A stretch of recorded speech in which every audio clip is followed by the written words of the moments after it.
Hello, good afternoon, and welcome to the Veteran Reconnect Grant Research webinar. I hope you all can hear me just fine. Good, I see some heads nodding. We are very excited to introduce another Veteran Reconnect Grant as part of the 6th round. This one is focusing on researching student veterans' academic success. We expect your research will take about 2 years in total from this fall to summer 2024. But first, let me introduce myself. My name is Greg Crawford.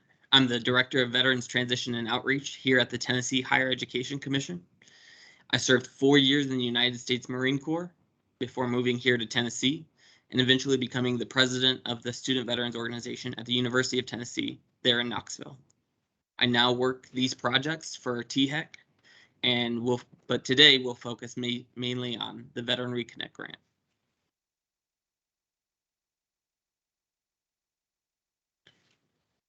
I now work, I see a lot of new faces here. Some of you may be wondering why Tennessee is so interested in military affiliated students. Tennessee saw an almost 200% increase in veteran enrollment from the year 2008 to 2013. The United States Department of Veterans Affairs GI Bill can be very generous and is a major influence in student veterans and military dependents having access to higher education. We know that Tennessee has about 160,000 veterans with no college credit and another 156,000 with some college credit or an associate's degree. This population is very important to us to achieve that drive to 55, and we think it's a worthy population for us to serve. I've been in the veterans education world for a little more than 8 years now. Back in 2015, the Governor's Veterans Education Task Force decided that Tennessee would develop a strategic plan to make Tennessee the #1 state in the country for veteran education achievement and employment attainment. One of those is to develop a competitive funding grant to motivate innovative programs. Research is vital to assessing these programs. We want to know if we are recruiting, supporting, and retaining our student veterans. One of those programs is to develop a competitive funding grant to motivate innovative programs. And so that's what this is, the Veteran Reconnect Grant. Before I go into those details, I do want to direct you to our page. So I've included this link in here. I will send out this PowerPoint to all of you so that you can access these links.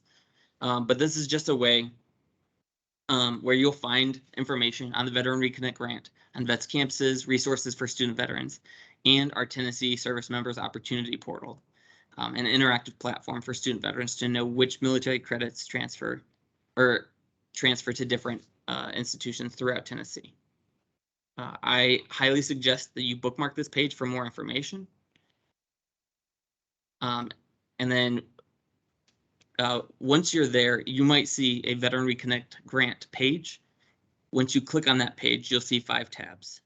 It'll have all the RFP information, the important dates, the webinar information, previous grants that we've put out, and my contact information.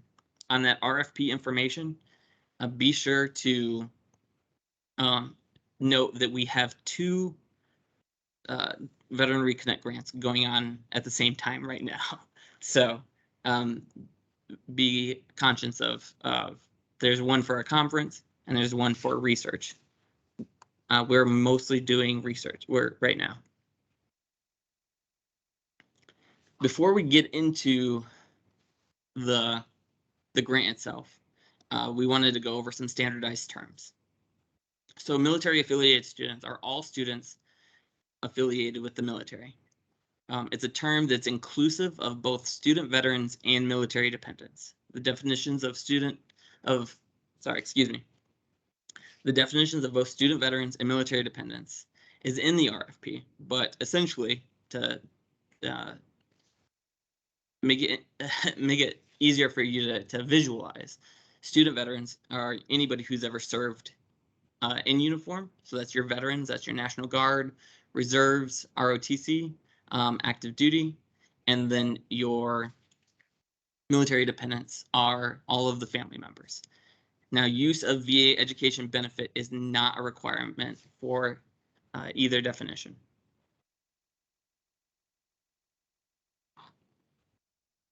I gotta find my mouse, sorry.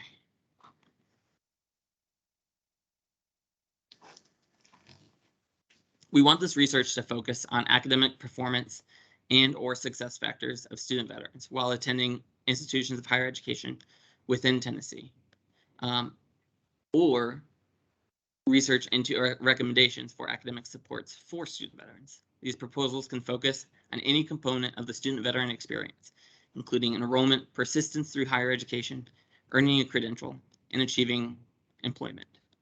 So on the screen, you'll see that if you're an individual institution that is putting in a proposal, your grant will be up to $100,000. If you are putting in a proposal as part of a collaboration with another institution, as a system office or as a governing body, that grant can be up to $200,000. It is important to note that you should make sure that you're justifying each budget item. We want to make sure that we're doing the most with these Veteran Reconnect grants, and I'll cover that more in the budget section. But we're hoping that we can find some research projects that will look at academic performance, academic policies, preparedness of student veterans, the job placement, and PLA usage and effectiveness. Where we have 2 deliverables that we expect for the researcher to produce a journal article to be peer reviewed and to present research at conferences dedicated to student veteran programs.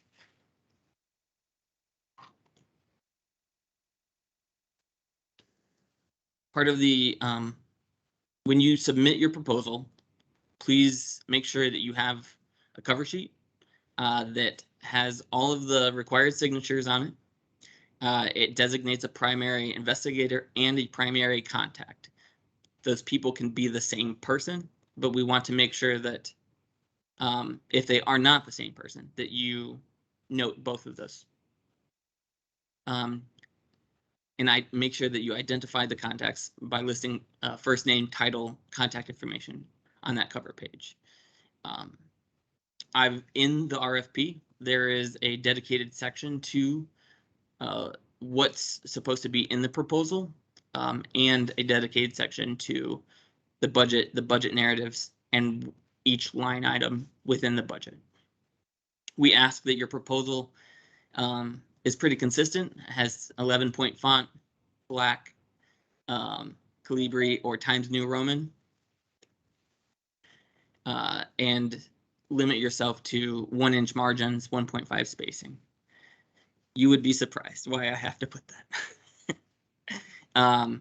We also want to make sure that, please be as clear and concise in your proposal as possible. Limit yourself to 10 pages, but this does not include the cover page, the abstract, or the budget.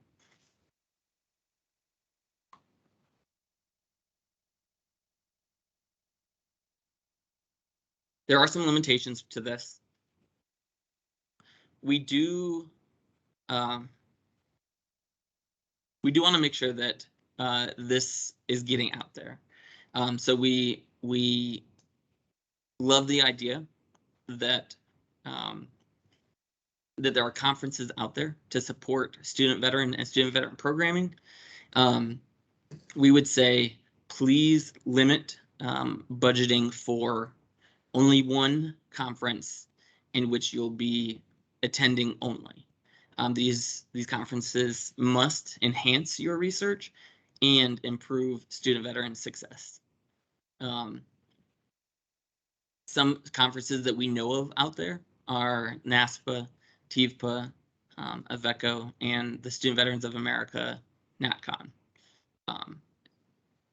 I don't remember what they all stand for right at this moment, but they are described in the RFP. Now, if we, THEC, hosts a conference, we strongly encourage you to come to those conferences, and maybe promote what you're doing in your research. And then if, as the primary investigator, you have the opportunity to present at a conference built around student veteran programming, we encourage you to present your research. As a legal and a fiscal note, all budgeted costs must meet the intent of the grant. Do not negotiate or create any contracts with outside agencies until the final grant is awarded or contract is approved and executed. And when you're doing this, please make sure that only one participant must be clearly designated as the fiscal agent of the proposal. And that goes for governing bodies, system offices, and collaborating institutions. Make sure that one of the institutions is designated as the fiscal agent. The way the proposal will be scored is we will have a THEC selection committee that is made up of mostly experienced PhD researchers. They will be using the rubric that you find in Appendix C. You will get additional points for this webinar attendance. We are taking roll. You'll also get additional points for collaboration. We will assign the funding based on ranking and until all funds are accounted for. And then the THEC selection committee reserves the right to recommend conditions for funding. And so I've got the breakdown. That selection committee will rank each section 1 through 4, and then that will be weighted against these percentages. In the budget, we encourage you to use the template in Appendix B. I know it says Appendix C there. That's the picture. In the actual RFP, it is Appendix B. And like I said, it's on a 4-point scale. And then we will weight both the budget and the budget narrative.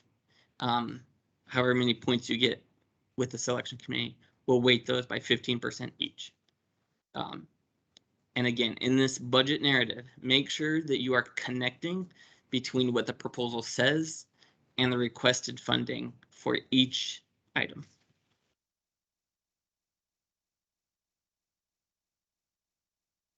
I wanted to give you guys a quick timeline. Today is April 21st. We're having this webinar. Next Monday, the letter of intent is due. So please kind of make a decision. This allows us to know how many committee members to reach out to in preparation for this. We're giving you about 2 months. The final proposals aren't due until June 17th. It'll give us about a month to review them. So we won't be able to announce the award until July 25th. Our legal department asked for all of that time to process the contract, and then September 15th is when we anticipate the projects to commence.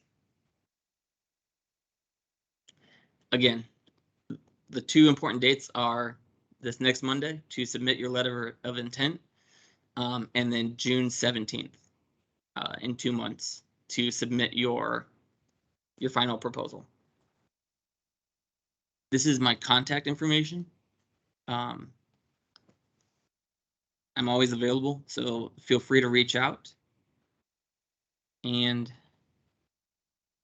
do we want to record the questions? Yeah. Okay.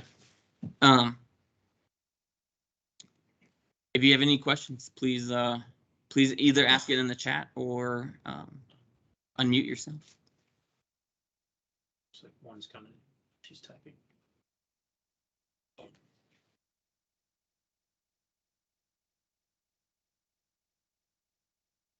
You see the chat? If not, that's fine. No, I can't.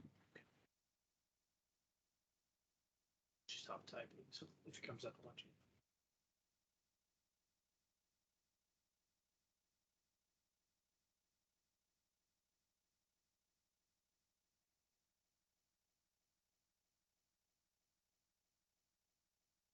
Okay.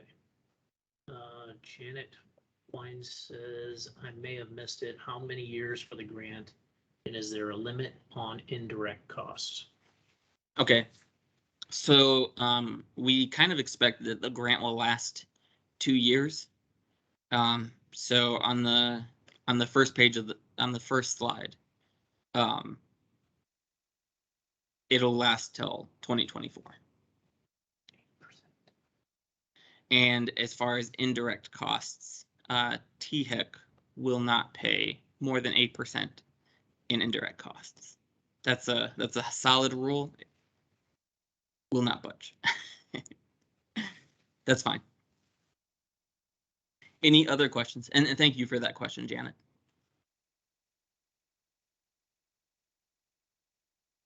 Amy, you have your hand raised. Yes, super quick question, and you may have addressed this, but can you tell me what level of detail is included in the LOI? Is it as simple as just, that we intend to submit and who's our point of contact? Or does the LOI require more detail about our potential proposal? It's a quick form stack. It's just what institution are you from and who's the point of contact. Excellent, thank you.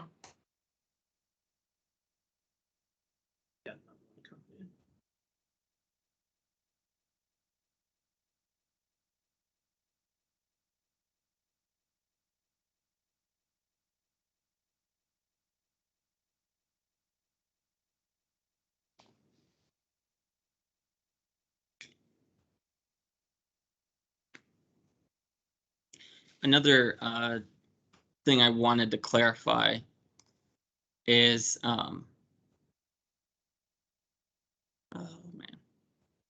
So under the deliverables,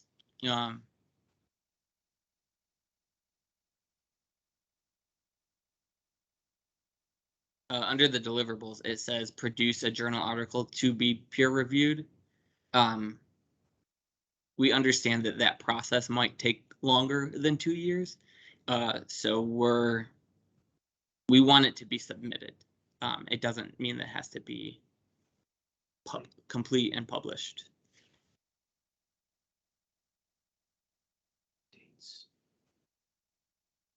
Yes.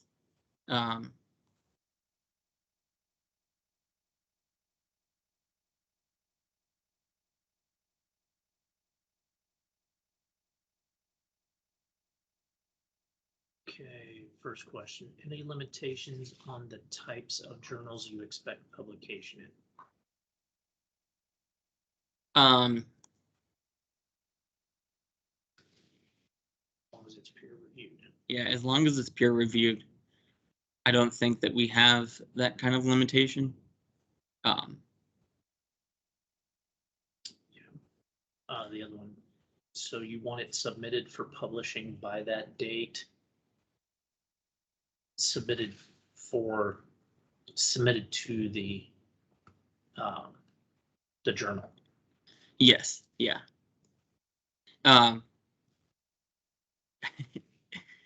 Yeah, that's also why the selection committee is made up of experienced PhD reviewers, so that they have a very good knowledge of what journals that you're anticipating, and if that timeline that you submit is reasonable. it. Thank you.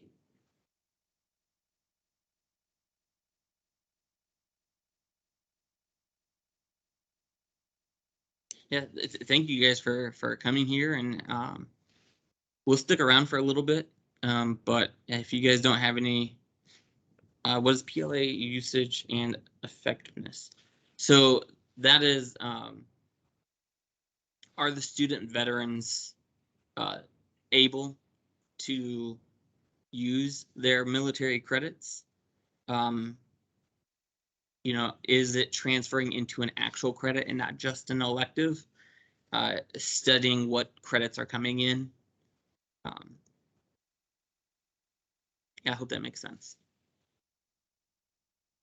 And do they have any other PLA credit that they may have earned? Yeah. And if they had any other PLA credit,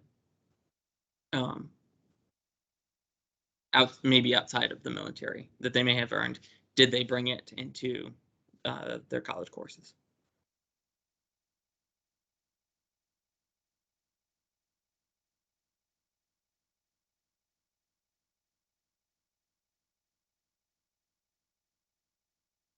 Does anybody else have any other questions?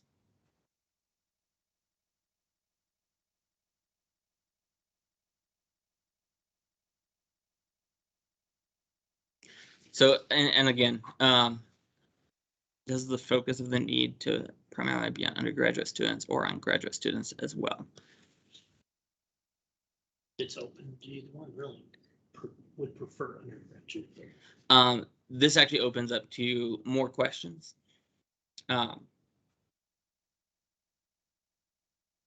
We want to let you decide that. We want to let the colleges and the researcher decide what they think is a competitive way of looking at student veterans. So I don't necessarily want to say limit yourself to undergraduate or to graduate. You could do both. You could do either. It's completely open. The other thing that I wanted to mention is in the RFP, we do specifically say student veterans, looking at student veteran achievement and success. We do mean that, but if you wanted to also include military dependents and separate them out, and you could make that work, we would be happy to look at that. But we do want the research to focus on student veterans.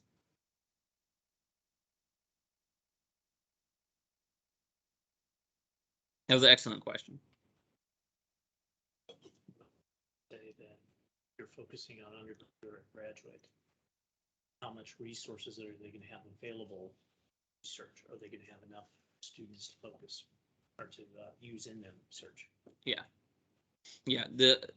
when you're also looking at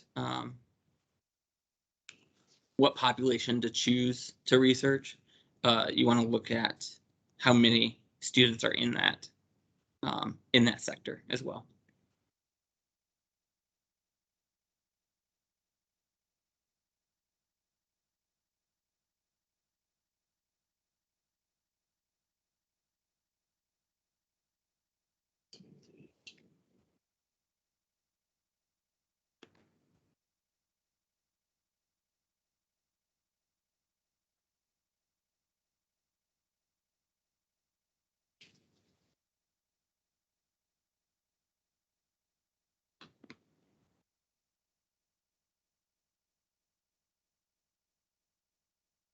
Just typing right now.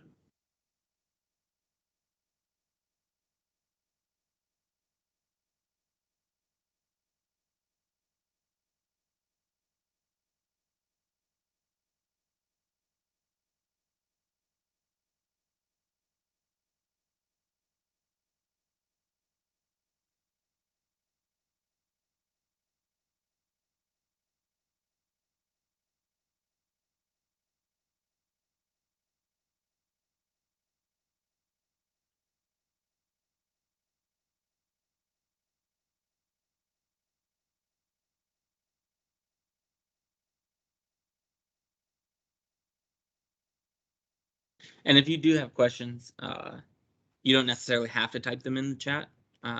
You can unmute and ask. The next question we have is there a period of time that we can ask more questions to TIEC, or is that prohibited once the solicitation closes? You can ask about the grant process at any time. Yeah, you can ask about the grant process at any time. But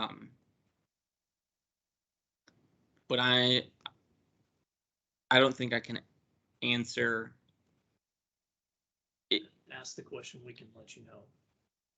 Yeah, feel free to ask the question. If we can answer it, we will, and we will most likely answer that question to all who have submitted a letter of intent. So it doesn't affect competition between it, make it equal competition with everybody. It has to be equal. Competition.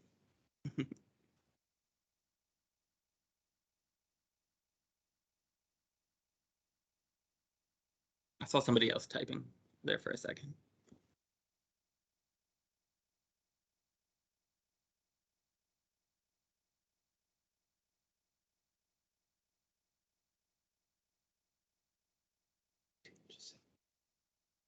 Yeah.